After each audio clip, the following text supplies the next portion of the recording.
Live from the City of Angels, Midnight Movie Money with the box office results as they just came out moments ago, and the Christmas corridor is here. You guys know the busiest 2 weeks of the entire movie-going calendar, and you see these films come in and hold almost daily with numbers that are mind-boggling because you don't see that outside of when everyone's off and they're going to the multiplex, and you see films like Avatar and SpongeBob even come back up, and Housemaid, Marty Supreme. We'll start with that one here this morning. It is a boon for every single film. I'm going to start with number 3 here with Marty Supreme, and then we'll work back to the Disney email with Zootopia 2, Avatar, all of that. But when we talk about Marty Supreme, you're looking at the second biggest debut ever for A24 behind Civil War. The film didn't quite get as high as I thought it might this weekend, but still the 4-day, as I go directly to the A24 email here on this Sunday morning. Thanks for being here live from Los Angeles. You can see it at 27.1 million on the 4-day. The 3-day was about 17.5, so under that, obviously. And it's a little bit strange because you throw in Christmas and you throw in the day after Christmas, and you get a lot of people that go to the multiplex on Christmas Day, so it jacks that Thursday number up higher than it normally would be when it's just a preview kind of situation with a typical weekend. So we're talking about 4 days and 3 days this weekend because of the long Christmas break. But remember, people are off this coming week as well. That's why it's called the Christmas corridor. It's the entire 2 weeks that is huge for movies. And you can see this film now at a total of 28.3 million when you throw in the extra money from last weekend with that massive platform debut. You are discussing a film that still has a long way to go when it comes to profitability. Now, the budget has been thrown around at somewhere between 60 and 90. I think they're settling on around 70, okay? So if this is a $70 million film, which is a lot, okay, for a film like Marty Supreme, I want to see this come in much lower. But these budgets are just out of control. It doesn't matter what it is. Everything is way higher than it really should be. But you look at a film that really needs to be at 170 million worldwide to be profitable, and then probably not going to happen. So, you know, you look at these things, right, from two different lenses. Wow, it's exciting to see people come out to see an original film about a guy who plays ping pong.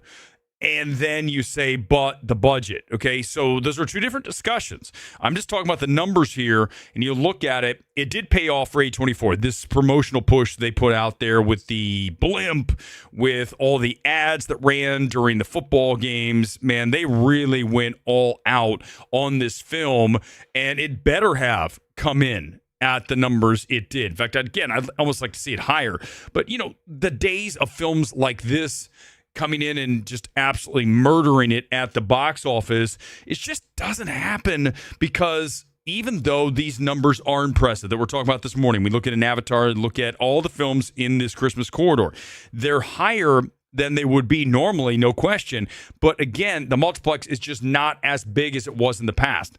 It's just the reality of it, okay? So let's remember that as we talk about all of this. I want to be positive, okay? I want to go to movies. But here's the problem, and I'm going to talk about it quickly. We'll talk about it more. If not tonight, it's going to be tomorrow. One of the next 2 nights, I'm going to do the Sunday/Monday Spectacular. I haven't decided yet, but just know this, that once we get into the new year and all this stuff is out and we have to deal with the January films and the February films, we're in trouble. And movie theaters are going to be hurting hard, okay? Make sure that you understand that I'm not somebody who's all about rose-colored glasses. I'm about realities, and that's where the issue is going to come in. Let's talk about Avatar, Fire and Ash. We go to the Disney email. This thing is long because we have so many films from Disney. Zootopia 2. You throw in The Testament of Anne Lee. Ooh. You talk about Is This Thing On?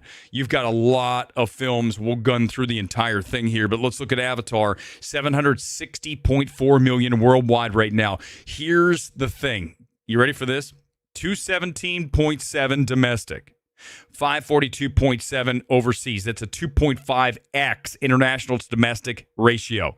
That is a little alarming. So we talked about, right, is in the States, movie going is down. It just is. I don't care what article you read. I don't care what you're being told, the propaganda. It's down. And the numbers are being propped up by the fact that movie tickets are a lot more expensive than they used to be. So you're not selling as many tickets. Therefore, if the number is still roughly the same, but you're selling fewer tickets, obviously you know the ticket costs more and fewer people are going. That's how you extrapolate that information. It's not hard. But again, when you read THR, Variety, Deadline, all the people that are out there trumpeting everything Hollywood has positive pretty much, that is where you get a little bit off. You get some skewed shit. And I just have no interest in that. I want to live in a world and talk about things that are factual and objective. I do not want to talk about spinning things. I have no interest in that. When I'm reviewing a film and I hammer it, it's because it's, first of all, my evaluation. I'm allowed to. So I can do whatever I want in that case. When I'm talking about numbers, like here, Avatar, Fire and Ash, when you're 2.5x over on the international domestic, I want to see that domestic higher. Domestic's at 217. I'm not saying it's bad. It was down better in its second weekend, had a better hold than Way of Water. But remember, it had a much smaller opening than Way of Water. So, right, all these things combine to give you these percentages that you see. You have a smaller debut, then you should have a better hold, right? You guys understand these things. So, listen, I'm not a fan of Avatar. I've said this, and I admit this. But I'm also talking about this objectively and factually, that the number 760.4 obviously is great. But it's a $400 million film. So profitability comes at about $1 billion. It'll get to $1 billion. I do not see this thing hitting $2 billion. Then again, listen, the way people go to see things like this, it just doesn't shock me sometimes. I mean, I don't know how people have interest in Avatar. Okay, I know I'm deviating a little bit from facts here, but I'm just saying, I need someone to explain to me how watching the same movie 3 times in a row, a Viewmaster 3D, here come the bad guys, they're going to colonize, let's fight back, join together, and we'll beat them off. Right? I mean, don't you guys want to watch something different? Apparently, most of the world doesn't when it has over 500 million already through 2 weekends. But you can see it's the number 5 motion picture of America, global release of 2025. It's already surpassed Mission Impossible: Final Reckoning. What a disappointing film. Superman, bad film. Going to be in our top 10 worst films of the year. F1, top 10 best films of the year for us here at MMT. And also How to Train Your Dragon. 3 Avatar films have now earned over $6 billion to date globally, including this performance to date. Someone actually said the other day, Cameron was like, hey, if we don't get to make a 4 and 5, I'm going to have a press conference and tell everybody what is going to happen in those films or what would have happened. And it's like, just let it go, man. Can we just let Avatar go? But it's made so much money. Who cares? Man, you guys, seriously? You want to keep doing this? Come on, man. Just be better. Be better than Avatar. Going back to Crazy Stupid Love. Be better than The Gap. Be better than Avatar, man. Please, for me. But again, that low drop, minus 25%, overall international on the drop. That's great. Minus 15, excluding China. So China was a really nice hold there. And you look at the long-term playability in these markets, it continues to do well. It is an event. I understand you want to go out there and be entertained by your 3D nonsense. And there's times where I find that somewhat entertaining. But I'm just done with Avatar. I was done with it after the first film. Certainly the second. So, hooray for Avatar, still doing well. But I don't want to, let's just not have a 4 and 5. Can we just end it? I don't care how much money it makes. Just stop. Zootopia 2 is up to $1.4 billion, and it returned to number 2 this weekend. When you look at Zootopia is back at number 2, what we talk about during the Christmas corridor, you talk about films that push up because of kids out of school and they're looking for things to do. And boom, here they go to the multiplex. So when you look at Zootopia 2 at number 2, not a surprise, as it's now at $1.4 billion and climbing still. I'm sure we're going to get a Zootopia 3. It's the number 3 MPA film of animated film of all time. It's already passed Frozen and Super Mario Brothers. That's pretty impressive. I mean, we knew Zootopia 2 would be huge, but I think it's even a little bit bigger than many anticipated. But again, the build for this was many years in the making. It allowed people to get excited to see another film. I think if Avatar 3 came out in another year or 2 years, give it more of a break in between, we'd see even bigger numbers. You just need more time. I'm not saying I want to see it. I'm just saying, right, more time equals a return to desire, the refractory period when it comes to anything in life, okay? Not just sexually, everybody. Testament of Ann Lee was a film that I walked out of. We talked about it on Thursday, and I'm allowed to do that. Don't tell me I'm not. I can do whatever I want with my AMC A-list. 111,000 4-day, 27,000 per theater. That's not great. Okay, you look at, remember what Marty Supreme was? 125? Well over 100,000 per location. It's at 27,000.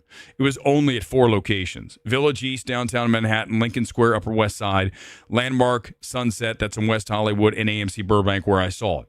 So only 4 theaters. But it's not going to be a hit. Obviously, we know that. I mean, a film like Testament of Ann Lee is not going to play in Columbus, Ohio. I mean, get a weekend, but it's not going to do well. You know, those kind of films just don't do well outside of the major cinephilic areas. When you talk about the films that Marty Supreme, the places Marty Supreme's doing well, where do you think? New York, LA, San Francisco, Chicago, Toronto, DC. What we talk about? All of the, right, Boston, cinephilic cities. You have higher education heavy in that, or industry towns like New York, LA. So that's what happens with a lot of these things. Like, Is This Thing On's not even doing all that well. You're talking about $511,000 so far, and the per screen average is not that impressive. I don't hate the film. I had a review of that a long time ago. I saw that very early. I like it, don't love it. And again, it's the kind of film that's just not going to do well in this current environment when it comes to movies. You see films like Rental Family, same thing, right? Any kind of smaller film, Sung Sung Blue. Let's talk about that quickly, and I'll get back to where we are on Anaconda. But Sung Sung Blue was only at $7.6 million.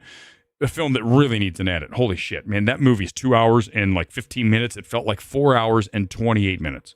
I was really hurting through that thing. It just keeps dragging. It's very repetitive. We'll talk about that either tonight or tomorrow whenever I do the actual evaluation. But again, number 8, not a surprise for a film like that. Let's go back to The Housemaid. It's number 4.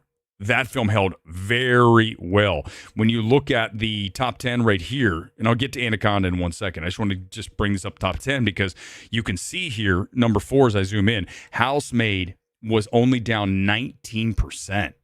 That's impressive, right? But that's Christmas Corridor. Remember, we talked about it last weekend with Housemaid. I called this. It's very easy to see. When a film like Housemaid didn't do all that stellar in the debut, I want to see it higher than 20 million, which is where it was, right in that 20 million range. So you want to see it bigger. Well, the reason it wasn't so big is, remember, Marty Supreme opened in New York, LA. That takes a lot of the females out of the conversation. They would see that instead. Women want to see Sydney Sweeney and Amanda Seyfried together, and I like the film enough. The back end, I would rewrite, but overall, it's entertaining. It wasn't, something I had to walk out of. See Ann Lee. But, right, so when you look at this at minus 19, that's not surprising because women want to go to the movies with their friends, the packs, right? And they go to see A Housemaid. It'll still do well over the next week and then maybe even a little beyond that. It's kind of like we saw with Anyone But You. Sydney Sweeney, Glenn Powell, remember that rom-com, opened very low, and then all of a sudden, that's what's happening. That's Christmas Quarter. Like, you turn around in 2 weeks, you're going to look back, like next weekend, we're going to go, look at this. Look at the numbers. I mean, Housemaid's already at 46. It'll be way higher. It'll probably be 75 when it's all over. I wouldn't be surprised. And, I mean, I still like to see that higher.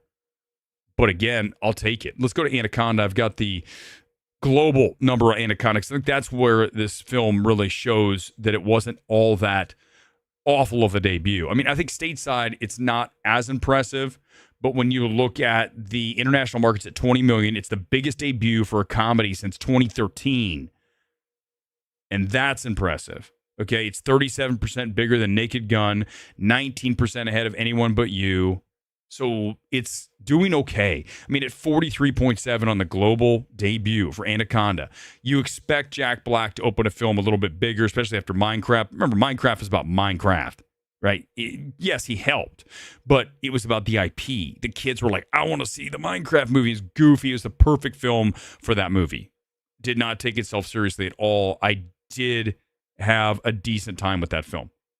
People say it's the worst movie ever. Again, these are the people that stroke their chins and talk about how Testament Van Lee is the kind of thing that everybody wants to see. They have no relation to what even a semi-normal moviegoer likes.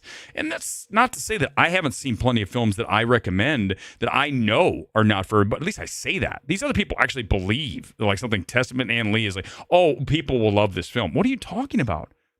You know, if you're a weirdo in life, okay, and there's a lot of weirdos out there in the film space, let's just be honest. I'm like, so many, okay? The film space is littered with people that are just not very, I was going to say put together, but they're just kind of a mess, okay? So do you expect someone who's kind of just like on the fringes of society to be able to understand how something like Minecraft works for some people? No, they never will. That's why when you read a review from someone who writes for the New Yorker or Vulture, like our boy Bill Jabiri, one of the biggest frauds. Oh my God, that guy. What a clown. Clown alert here on this Sunday. When you look at these people, they don't know how to even relate to some of this stuff. So you have to be able, when I go into a film and evaluate it, like Anaconda, which I think is not nearly as awful as people say. Listen, it could have been better. But some of the jokes work, some, okay? Overall, moves along at a nice pace, like an hour and a half. Listen, I'll take it for what it is. I wish it were better, like almost everything I see. But again, you're just not going to be able to understand how that is acceptable to most people. I mean, I go back to Avatar, and yeah, I said, I don't know how you guys want to see it. I get it, okay? I know. I understand why Avatar's successful. I understand why people like Avatar. I don't like it. But at least I'm saying I understand. These other people are like, how did Minecraft make almost $1 billion? Pretty much $1 billion. Let's call it $1 billion. Oh, I don't understand. Because look, because you like Testament of Van Lee. That's why. And you think that that's what people want to watch. Man, Testament of Van Lee, I'll tell you what. I might even offer money to you guys if you are able to get through the first hour and not really. I mean, I'm talking like you have to fight. You're going to fight the urge to get up and get out. It's gonna be almost impossible. I told you when I walked out of Testament of Van Lee, I've got the couple who walks out, another dude, and they're all said the same. I can't take anymore. I mean, that's what I said. Can't take anymore. I'm done. I'm not doing this anymore. And that's what being understanding what works and what doesn't. But again, if you listen to the New Yorkers, the Vultures, the Atlantic critics, you're going to, oh, this is the best movie. You need to go see Testament of Van Lee. What an operatic masterpiece.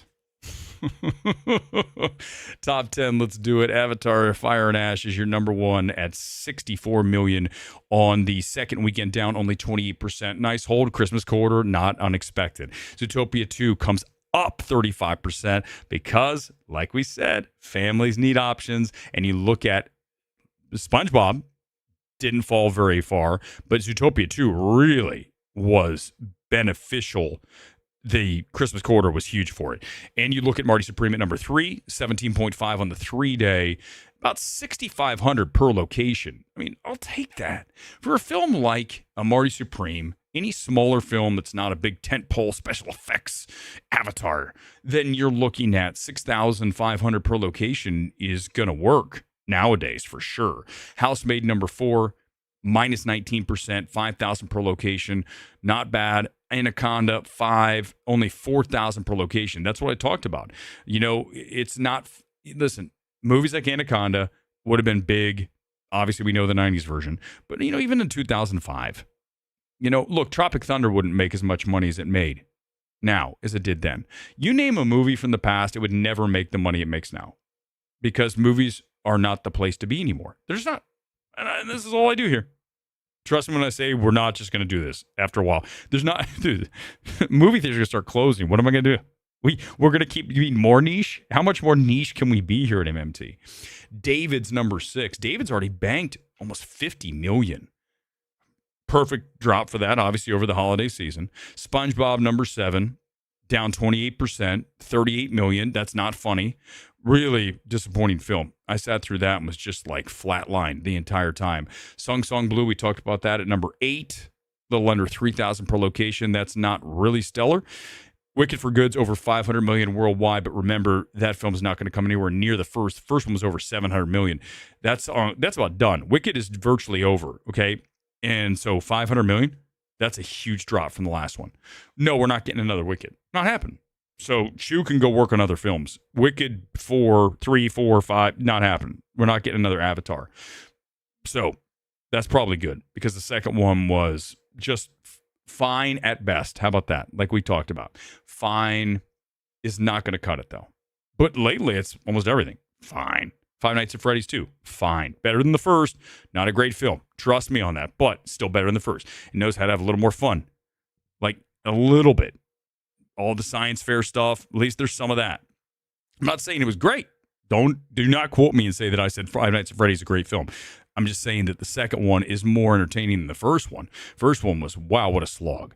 So there we go. There's your top 10 films. I'm going to get to as many comments as I can. Well, actually, you know what? I want to get to them, but I really got to jet because I'm headed down south here in Los Angeles, and the 5 is completely barricaded. Apparently there was something that happened on the freeway. I got to go a whole nother way. So I've got to get out the door. So here's what we're going to do. I'll either be on tonight with the Sunday Evening Spectacular or Monday, one of the two. Okay. Just get your alerts. Go to Midnight Movie Talk on YouTube and you will find where I am live next. Otherwise, enjoy your weekend. Have a good rest of your Christmas break. Have a safe New Year's. I'll talk to you before then. But if I don't talk to you, if you don't come back, then have a safe New Year's. I'm off to play volleyball because that's what we do here in LA when it's the middle of December/January. We can still go to the beach. Peace out, guys. See you next time. Goodbye.